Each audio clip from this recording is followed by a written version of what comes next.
Схватки длились всего 20 минут. За это время супруг даже не успел найти машину, чтобы отвезти жену в районный роддом. Включила свет и почувствовала, что уже все, не могу. Свекровь сказала: садись. Я вот так вот села вот сюда, и ребенок сразу же родился. Прямо на этот пол родила. Уже после приехала и машина, и врач, и увезли нас в роддом. Такую историю может поведать каждая третья жительница села Сай. До районного роддома 40 километров. Проехать до райцентра из аула, особенно зимой, большая проблема. Ой, своих с ног заранее отправляю в роддом. Боюсь, что тоже дома родят.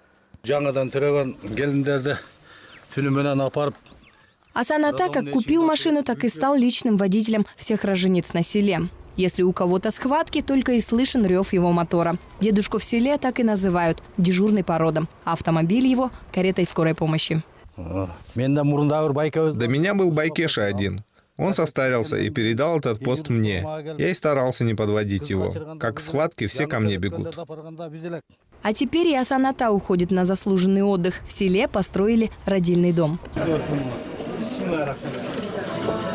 Построил этот роддом простой житель села Сай Бейшен. Его отец был сельским врачом. Сын не пошел по его стопам, но и оставаться равнодушным к здоровью односельчан он не смог. Наш аил расположен вдоль реки.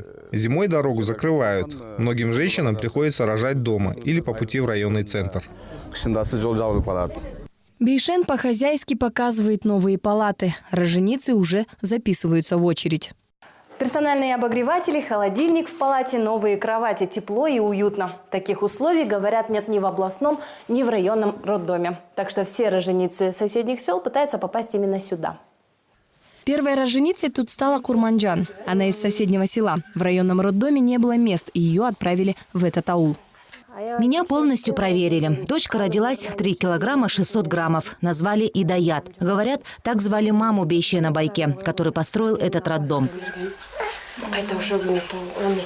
Ни Бейшена, ни его мать Курманджан не знала до сих пор. Но раз человек хороший, значит, это заслуга матери, посчитали молодые родители.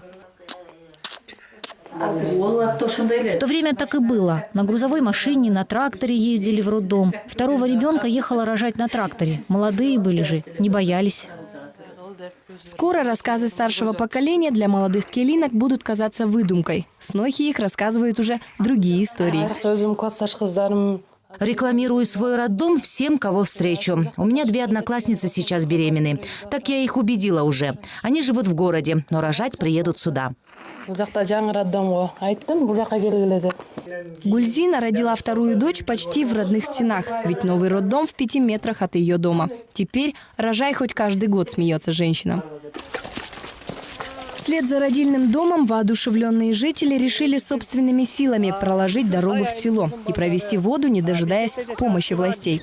А в проекте даже новый детский сад, на который уже собирают деньги всем селом.